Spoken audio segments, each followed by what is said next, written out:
So ngayong araw guys, aalis nga pala ako at i-date ko nga pala si mama. Hindi nga pala to simpleng date dahil meron nga pala akong sorpresa sa kanya. Pupunta nga pala kami sa bayan dahil meron nga pala kaming titignan. Dahil wala pa akong helmet, magko-commute na muna kami. So yun nga guys, wala nga palang kaalam-alam si mama kung ano yung gagawin ko. Kasi nga guys, ang alam niya lang ay kakain kami sa labas. At siguro akala niya bibilang ko din siya ng grocery. Pero hindi nga pala grocery yung bibilin ko ngayon. Siguro next month na lang dahil kakapusin ako sa budget. So yun nga guys, nandito na nga pala kami sa bayan at ang layo nga pala nung binabaan namin. So after namin maglakad ng napakahaba, niyaya ko muna si mama na pumunta dito sa FC Home Center. Sabi ko kasi guys, titingin ako dito ng bagong cellphone. Pero hindi niya alam, bibilang ko siya ng automatic washing machine. Last year ko pa to bala kaso tinamad nga pala ako kaya hindi ako nakabili. Tapos ito nga pala si mama guys, niyaya nga rin pala ako na pumunta dito sa mga washing machine. Hindi nga pala niya tinignan yung mga ordinaryo, talagang pumunta siya dito sa mga automatic. Kaya ako nga rin pala naisip pa ibili si mama ng automatic washing machine kasi nahihirapan na siya maglaba. Yung ganito nga pala pagkalagay mo pwede ka nang humiga. Yun nga lang guys, yung presyo nito masakit sa bulsa. Kung sobrang laking tulong naman, bakit hindi? Nakakapag-ipon-ipon na rin naman ako sa mga sweldo ko. Last year pa pala nagsasabi si mama na gusto daw niya nito. Saka gustuhan nga pala niya guys, gustong-gusto niya mag-installment. Kaya sinabi ko sa kanya, pwede naman kasi wala naman na kaming binabayaran. Kaya ayun, nagpapatulong na siya kung ano yung magandang unit dito. Hindi ko nga pala muna sinasabi kay mama na kukuha na kami at kaya ko ng bayaran. Baka kapag sinabi ko yung guys, yung pinakamahal yung bilhin niya. Magaling nga pumili si mama guys, yung 20,000 pa yung nagustuhan niya. Nakakutob yata na ako yung magbabayad. Yun nga guys, gusto niya na agad iuwi ito. Tapos ang swerte ko rin guys, dahil wala nga rin pala tong stock. Paano ba naman guys, 20,000 napakamahal. Kaya ayun, napilitan pa si mama na maghanap ng iba. Yung mga pinagpipili nga pala ni mama guys, puro inverter. Kapag nga pala inverter guys, napakamahal. Tapos ayun nga guys, nag-iisip nga pala si mama kung ano yung sa dalawa yung bibili niya. Hindi nga makapag-decide kaya tumawag na nag-assist. Nagpapa-explain na guys kung ano yung mga feature ng mga washing machine. Hindi nga rin pala ako nasali sa usapan kasi nga ayoko ng hulugan. Kumbaga guys, ayoko munang kumuha ng hulugan. Pero hindi niya alam yung napili niya, ikakash ko. Tapos yung final choice nga pala niya guys ay medyo mura dun sa una niyang choice. Ito nga pala guys ay 16,000.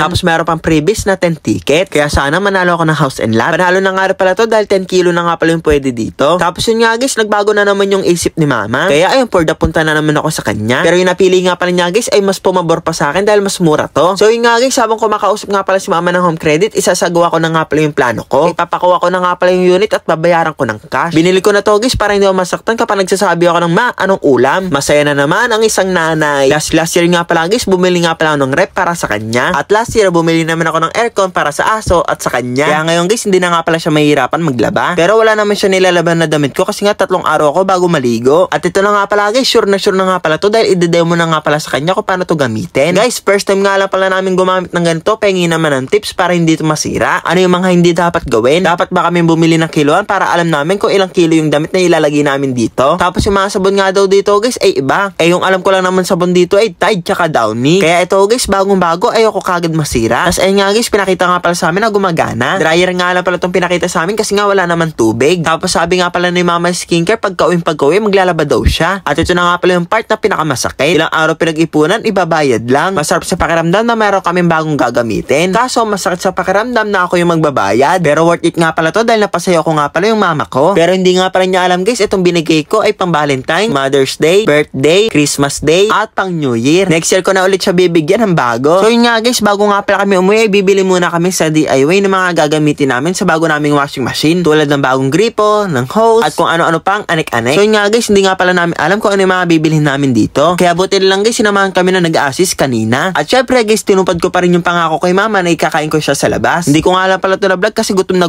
ako. So ito na nga pala guys, nag-arkila na nga pala kami dito ng tricycle para isakay yung washing machine. Yun nga guys, kanina nga pala nagpapaka-stress ako kung kasya ba to sa jeep. Nawala nga pala sa isip ko na pwede nga pala mag-arkila. Kaya ayun guys, iuwi na nga pala namin to para maglaba na si mama. Shoutout nga pala sa FC Home Center ng Kabuyaw. Baka naman.